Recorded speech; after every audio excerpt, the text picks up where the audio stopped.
I see it as well. You don't see the clown? I see it. I don't see the clown. Is it me? It might be you, because I see it. I mean, Aiden, do you see the clown?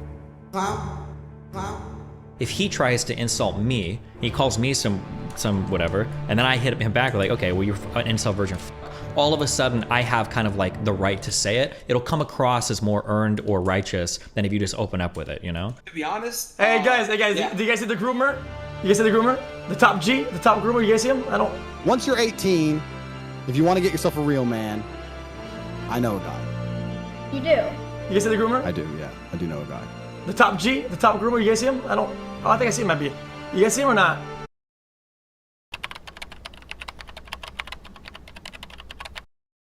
In 2005, Neil Strauss created the game, a book to teach guys on how to get girls, only to be copied by this guy, this girl, and these guys. What's up, player? Hey, weren't there 3 of you? Yo, I'm just asking you, do you want to kiss my ass? Back the fuck up. I don't know the honor. Just a prank, dude. Oh. I've been watching a lot of YouTube exposed content, guys like Coffeezilla and Spencer Cornelia, and you know what? I'm throwing my name in there. There's not a community more weird on the internet than the Red Pill community. Who knows? Maybe we'll run into each other again. Who knows? Maybe we'll run into each other again. The guilt you carry, the hate you carry, let it out and experience it now. The resistance to perhaps forgiving yourself. What comes up? The resistance to welcoming that you've kept in the shadows for far too long. It's a shady community full of shady people, but we're gonna go down this rabbit hole together. Meet Jesse. He was a part of a group named Simple Pickup, a channel that made content about how to pick up girls. Wow, like you're seriously like way too cute. I wanna literally lick you from your head to your toes. Oh, shit. They went on to sell a course based on pickup and then created a company called JumpCut. JumpCut sold courses on how to make content and of course a course on how to make a course. So Jesse mysteriously disappeared from the website. He then went on the Charisma on Command podcast and those videos mysteriously disappeared from YouTube. I wonder why. Well, I was able to track down the audio and here's what I found. So I was in a 6-year relationship and I also hired her into the company. I was 22, she was 19. We basically started living together within 2 months of dating. And so when that relationship ended, I went into insane depression. At the time, I literally said to her, please don't do this to me. Like, please. You know, for a guy that was supposed to be a dating coach, he made a lot of mistakes somebody with game wouldn't make. Getting into a relationship with a girl he didn't know for too long, while they were both really young, and then he hired her at his company where they saw each other all the time, every day. You don't have to be a dating expert to know, hey, you probably shouldn't do that. And on top of that, he said this. I've been in a monogamous relationship for 6 years. I have no idea how to date anymore. You made a course on this exact problem. And this is a problem with a lot of dating coaches online. It feels like they're selling bullshit. But hey, I shouldn't kick a guy while he's down. He's obviously going through it. He's matured and grown and things are different. He made another one. Now, if you think I was here to expose Jesse from Simple Pickup, I'm not. The person I actually wanted to expose was next to me the entire time. Spencer Cornelia made a career out of exposing financial scams on YouTube, and now he's being exposed for promoting a financial scam in FTX. And it's not just him. So how did all these financial channels fall victim? Because they're stupid. That's it. Graham Stephan usually plays both sides of his predictions so he could always come out on top, but he's usually just reading Market Watch headlines. That's his content. In his video against day trading, he accidentally makes the case for day trading. The average stock only traded for 7 years and then lost money, including reinvesting the dividends. Andrew Tate, who Coffeezilla originally called out for plagiarism. Why Bitcoin is the fastest path to $1 million. But first, I just want to quickly say that this video is not a get-rich-quick scheme. Wait a second. Let him speak. No, he literally said the fastest way to $1 million, and now he said this isn't a get-rich-quick scheme. Jay Tran was shilling for NFTs after calling them evil, and the list goes on and on. As for Spencer, and this fair share is a bullshit concept. The video he references is pretty misleading. That guy was crying about politics, not GameStop. Shut down Discord servers? Check. The Discord server going down was not a conspiracy. Manipulate the news by saying they've closed their positions? Check. And no, that's also wrong. Now, if we're talking about real estate or even magic tricks, sure, these guys would be considered experts. But finance? I don't know about that. So what does this have to do with the Red Pill community? Nothing. After Simple Pickup, another group was becoming popular on YouTube, a pickup artist company called RSD, where they spent hour-long videos jacking each other off about their experiences in dating. And this is where things get a lot more toxic. Spencer's judgment comes into question again when he made a video glorifying these pickup artists. I can't explain how important these videos were to my life and hundreds of thousands of men all across the globe. Meet Owen Cook. He goes by RSD Tyler, a character he named himself after. And if you're wondering how good he is, well, he trained our boy Jesse from Simple Pickup. I saw some blog post by this guy named Owen. You save up the money to fly to Hawaii to learn with a guy you've never met. Yeah. So Owen is, correct me if I'm wrong, RSD Tyler. Yes. Owen had a video where he allegedly described having sex with the stripper who initially wasn't in the mood. I'm giving you like the most charitable interpretation of what he said. He described things like, I don't think she wanted to have sex again. She was totally not in the mood, and I'll make it quick because she doesn't even want it. Leaving people to question, did he just talk about raping somebody?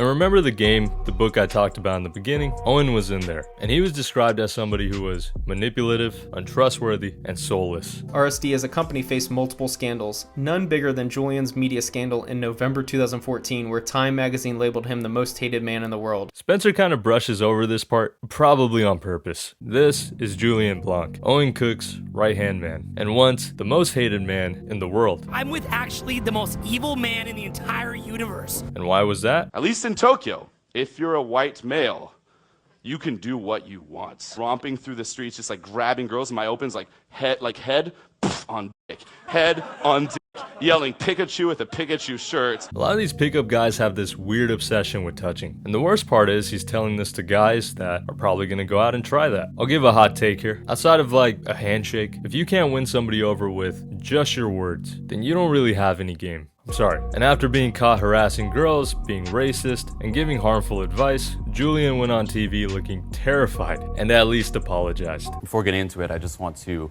apologize, to anybody I've offended in any way. Listen, I get it. If the most RSD did is encourage guys to go out and talk to girls, I wouldn't really have a problem with that. But because their students will see one thing work, some of them will follow all of their advice. And given the problematic moments of RSD being, let's just say, touchy, you don't want guys thinking it's going to be okay to do the same things. It's putting everyone in a dangerous situation. And it's not just them, but it's the red pill community as a whole. They promote concepts like negging. Nice to meet you. Nice to meet you. You're tiny. I'm not. I wore flat. Where you give a negative comment to bring a girl down to your level. Concepts like the claw, where you grab and pull a stranger's hand and bring them in. Pretty sure this one could be assault. And the mystery method, where you try to look as stupid as possible. All the things an insecure guy would do, because he needs a cheat code to make up for his lack of skills and confidence. And that's my biggest problem with the red pill community. You might stumble your way into a one-night stand, but they're giving their audience the type of advice that wouldn't typically get you girls. And definitely not a healthy long-term relationship. You like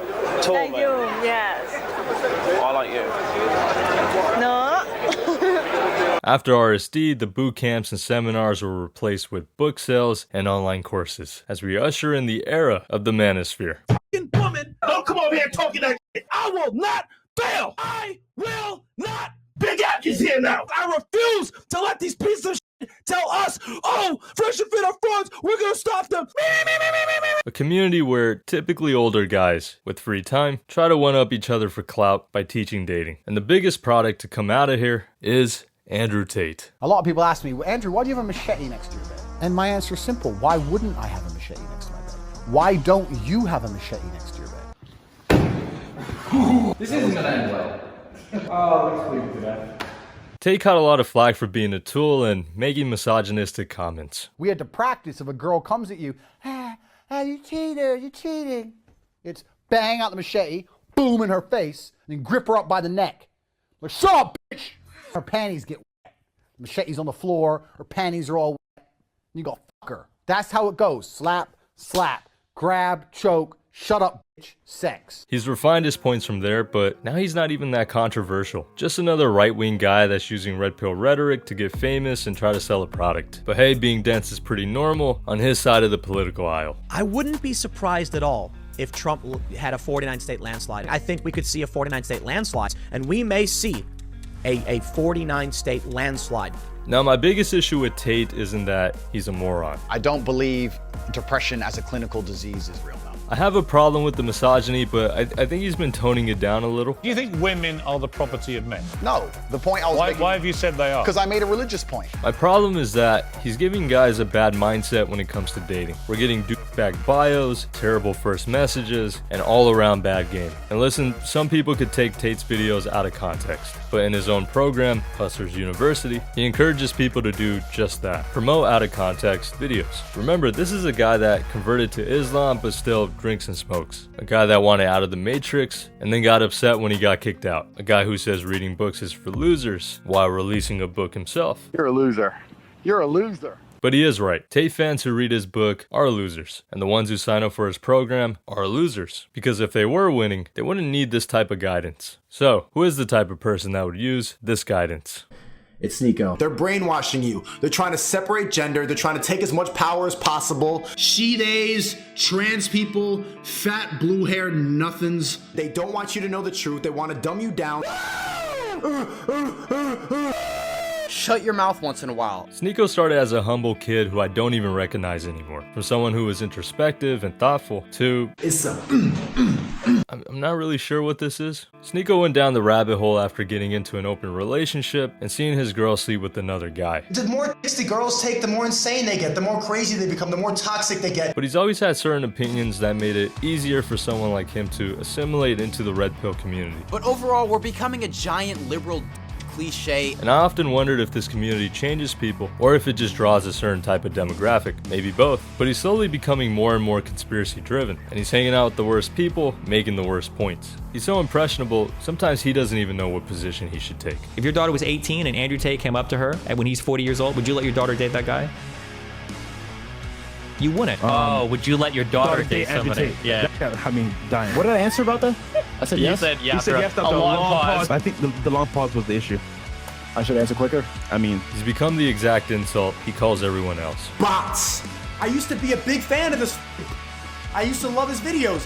Yeah, the feeling's mutual.